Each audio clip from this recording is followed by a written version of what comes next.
waxaan marka hore salaamayaa ku soo dhaweynayaa wafdiga xukuumadda Soomaaliland ka socda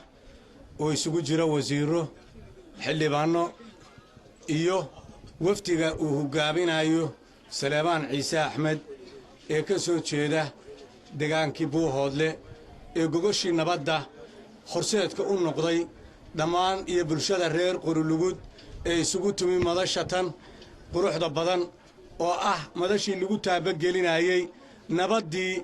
iyo qarannimadii Soomaaliland nabaddii Buuhoodle Soomaaliland dhammaan dhidibada loogu aasayay ah waxaan leeyahay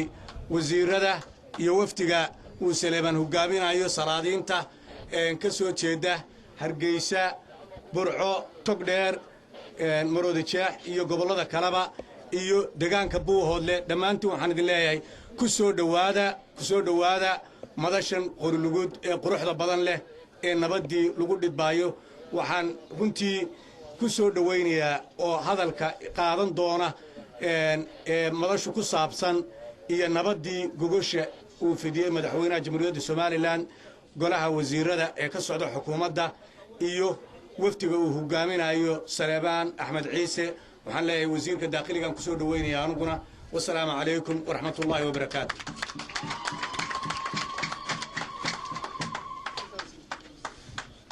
بسم الله الرحمن الرحيم الحمد لله رب العالمين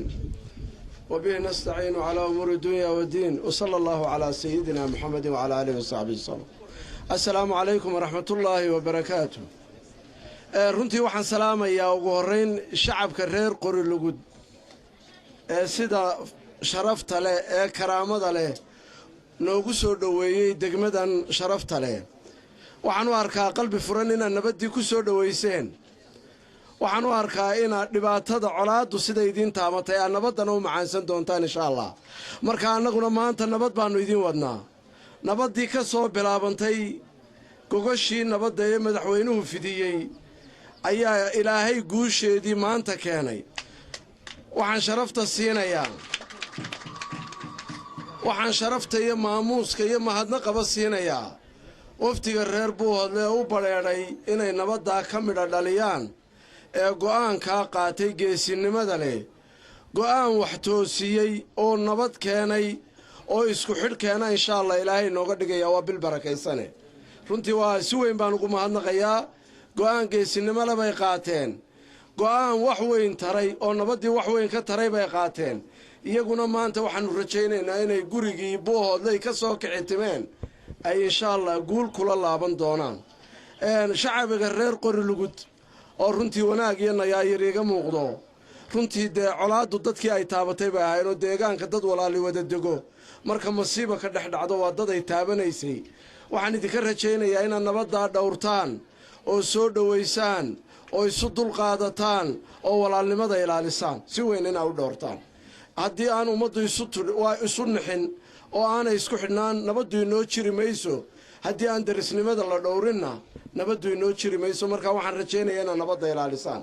halkan waxaa maraya runtii wafti aanu galbinayno si sharaf leh inay ku laabtaan guryahoodii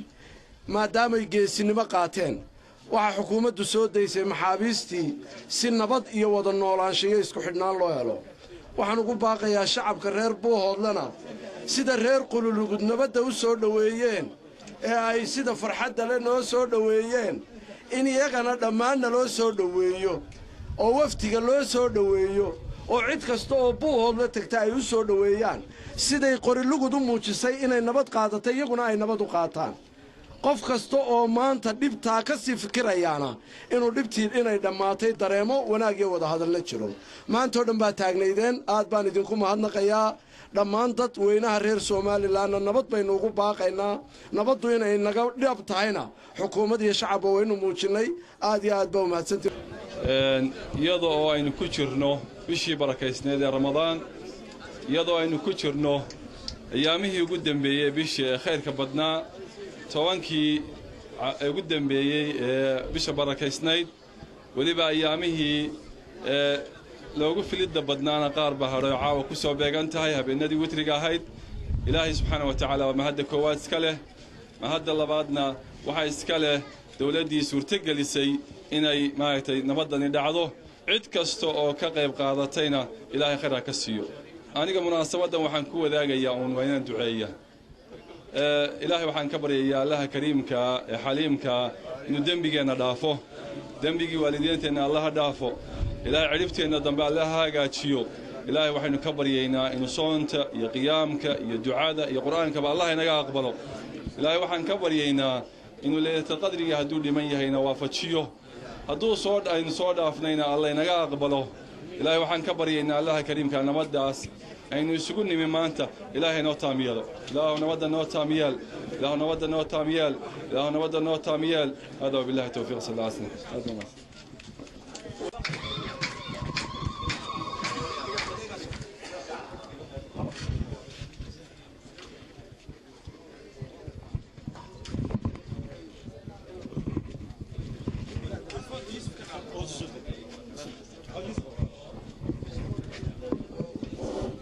بسم الله الرحمن الرحيم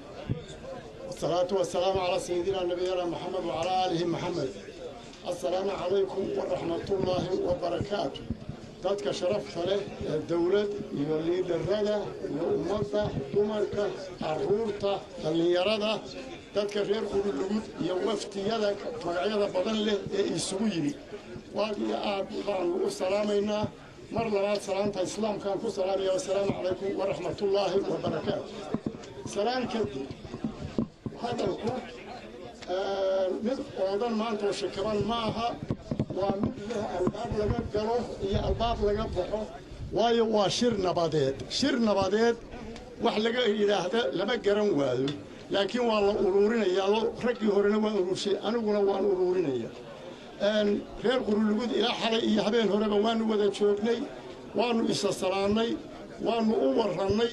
wixii aanu kala kulannayna waa ku faraxnay aad iyo aad yaanu ugu faraxsannahay ilaa shirkoodii hore ilaa nabadii hore ku dhawaaqeen ilaa kamaanta aanu kala kulannay aad iyo aad baanu ugu faraxnay tayir raacda waxa ii raaca qolada dawladda dee waanu is ogeyn waanu dooranno waa tii aanu doorannay iyagana dee salaan iyo soo dhaweyni isuguma kaayo hadhinoo orado badan iyo dhaawaco badan baanu u maray oo iyagana araggoodu naguma cusba maanta qadarinta iyo ururka socodka aanu soconaynay wuxuu ku baysgaraysan yahay ciidanka halkan maraya ee reer Buuhoodle ee uu wato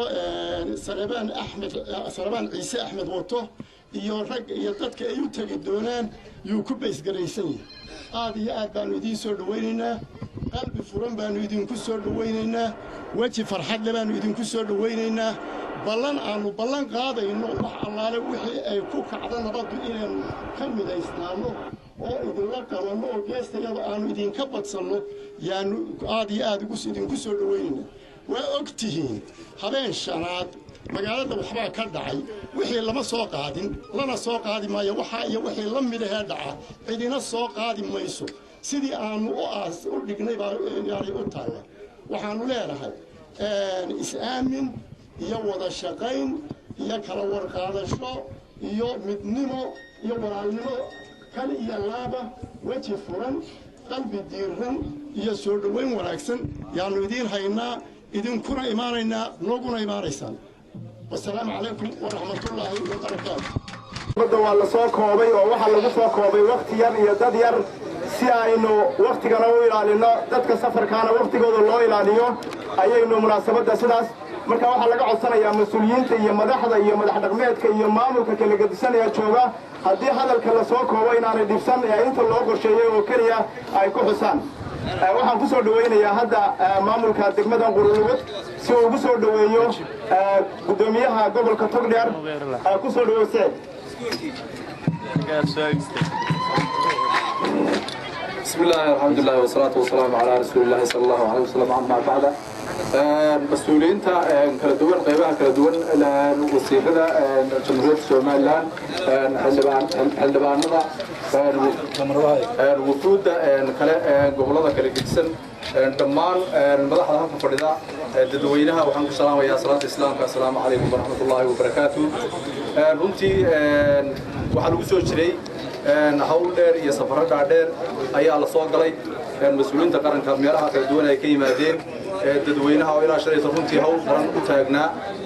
waxaa jirta wakhtiga oo rabadaana wakhtiyada daraaddood waanu soo koobkoobaynaa marka hore waxaan leenahay dhammaan meel kasta ka yimaadeen wufuudda halkan isugu timi waanu soo dhawaynaynaa aad iyo aad baanu u soo dhawaynaynaa waxaanu soo dhawaynaynaa qaybta buuhoodle waftida ka timi hogaaminayo master Saleemaan xag la soo siiyey wufuudda la socota garaadada waxaanu ku soo dhawaynaynaa qalbi furan baanu ku soo dhawaynaynaa runtii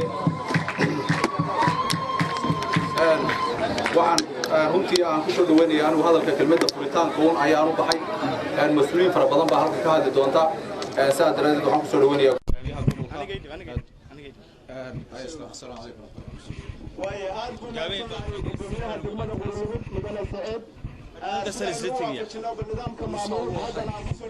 gudoomiyaha gobolka Buuhoodle Xariir Axmed. bismillaahi raxmaani raxiim. mas-uuliyiinta uu hogaaminayo wasiirada iyo dhammaan wafdida sharafta leh ee isugu timi goobtan